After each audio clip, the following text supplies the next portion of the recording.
everybody, welcome to the Comic Game Movie Show. My name is Deshaun, and today I am here to review Witcher Season 2. Now, I enjoyed the first season of The Witcher. I had my issues. The big one being that weird thing where they would just jump time periods. They jump to the now, to the past of different characters in the now, and the past of different... Like, that whole fucking thing was terrible. I hated it. It made following the story difficult. I didn't really know what was going on. You gotta understand, I am a huge fan of Witcher 3, but I never played the first one, because I actually heard the first Witcher isn't actually all that good. The sequel was just mind-numbingly hard, and it's not backwards compatible, so it's not like I can go find it on Xbox or PlayStation and play it again. You know, you gotta go get a 360 or something to play it again, which I don't have anymore. So, you know, it's not like I could go back and play the sequel even if I wanted to. Though Seth has told me many a times that the sequel, can't remember, is that, is it Killer of Kings or something like that? I can't remember. Slayer of Kings. I can't remember what the sequel's name was. But Seth's told me that it's actually really good in terms of story and, you know, world building and whatnot. That it's really good. But I just could never, like I said, I could never get into it. The camera, the way the camera worked, and the combat system, and it was just all such a fucking grind. And, you know, like, and I don't mind like a nice little grind, but like it was ridiculous, and like I just couldn't play the sequel to that game. But I never read the books, so I don't have that, you know, information on me. Honestly, there's very few actual movies based on books that I've read the books beforehand, outside of like the Harry Potter movies. That's about it, really. Outside of like the Harry Potter movies, I read the first couple issues of the first couple books of Percy Jackson. There's not a lot. Like, a lot of the books that I've read haven't been made into anything. So, you know, or they're old books. Like, I read Dracula not that long ago. But a lot of it, but I've never read the Witcher books. Seth's read the Witcher books. He's real in depth with that kind of stuff. But for me, a lot of the lore, especially in season 1, it just kind of went over my head. And season 2, I would say, is, without spoilers, it just came out, so I don't want to really spoil anything. I'd say that it's better, but not by a lot. First of all, it has more monsters and less nudity and sex scenes. Season 1 had a lot of sex sequences. A lot of nudity. Season 1 was really on some Game of Thrones shit with the nudity, the sex. There wasn't as much action as I was hoping it was going to be, but when the action was there, it was cool. Wasn't as many monsters I was hoping it would be, but when the monsters were there, they were cool. But a lot of sex, a lot of whole things going on with all these different characters. They really wanted to make like a Game of Thrones like show. Now season 2, there's more monsters, there's more action, but they've cut down on the nudity and sex. Like, there are nude sequences, and like there are some sequences where you do see nudity, but it's not like season 1. Like it is toned. In my personal opinion, it is toned way down. In fact, Geralt never actually has sex in the entire season. Like, you're thinking, and like they said, and like many times, and like the thing about it is, I don't know why I noticed it, but there are many sequences in which they're setting up for a sex scene to take place, and it doesn't happen. For instance, just no spoilers, but at a certain point, Trish shows up and is trying to pretty much woo Geralt into bed. And at this point, Geralt thinks Yennefer is dead. He has no real reason not to sleep with her, so you're just figuring they're gonna sleep together. They're friends, and, you know, they're both attractive people. We know they have some type... if you played the game, if you've read the books, you know they've had many sexual encounters in the books. So it was surprising that it didn't happen. That stuff like that happens multiple times throughout the course of the show, where in the season 1 they would not hesitate. They wouldn't miss a chance to have a sex scene.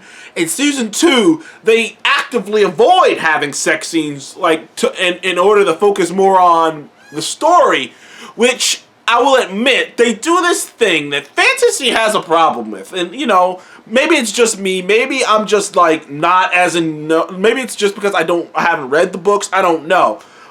But I played the game. I played 3, and 3 is technically the conclusion of, you know, the books, or, you know, the CD Projekt Red interpretation of the conclusion of the books.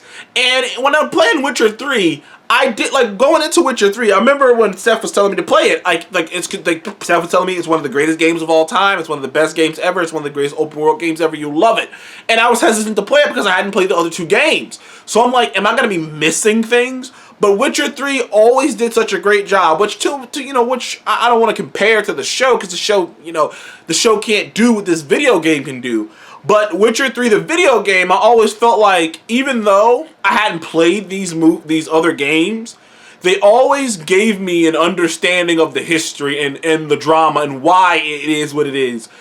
You know, it never felt like they just dropped me. I mean, it did feel like they dropped me in it, but there was always enough information in the way they put it into the game that I understood why people felt the way they felt, understood the relationships without even really having to, like, look too deep into the lore or look too deep into documents or whatnot.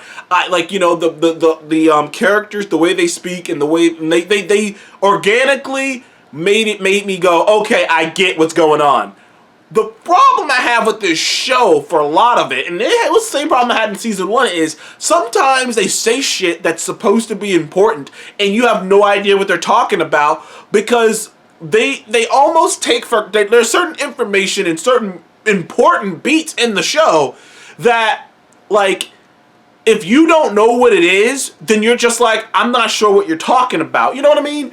It's just like the world is like, and it's funny because I was just talking about Arcane and saying how I love that Arcane feels like a world that already existed before me, and that's kind of awesome because it feels like this is a well lived in world that makes it cool. And The Witcher feels like a well lived in world, but like, I don't understand this world. I don't understand what's happening all the time in this world. I don't quite understand how Yennefer lost her powers. I think I do, but I'm not sure because they really don't make that super clear. There's multiple things like that throughout the course of the show. Plus, one thing that I found hilarious. I just laughed every time it happens. I'm not sure who was directing these episodes, but every once in a while, there'd be a character who does something stupid. And I'm not talking about like in the narrative or actual, like, something thematically stupid. Like, there was I'm trying to remember, there's a couple things like that. There are characters who, like, walk into rooms. Like, no. There was one character who was on a horse, and he clearly rode that horse out. He had a guy with him, rode his horse all the way out to an area to talk to someone. Hopped off the horse, his guy took the horse away, he talked to that person for a couple minutes, and then it was just like, well, where's he going now? Why did he even make that guy leave? There are multiple situations like that in the course of the show that kind of made me giggle, which I'm just like, why did they just do that? like, where are you gonna go? You know what I mean? That'd be like someone meeting someone that'd be like someone pulling up, meeting someone all the way at, I don't know, a restaurant. Getting out of the car, going to the restaurant, talking to him for a few minutes, leaving the restaurant, and just walking down the road and just walking back home without taking the car. It's like, there's so many moments like that. I'm just mental, just like, why did they just do that? And it kind of just makes me giggle. But to their credit, I'm complaining a lot, but Henry Cavill is still good as Geralt. It's grown on me, and it's grown on me even more now. He's really good in it.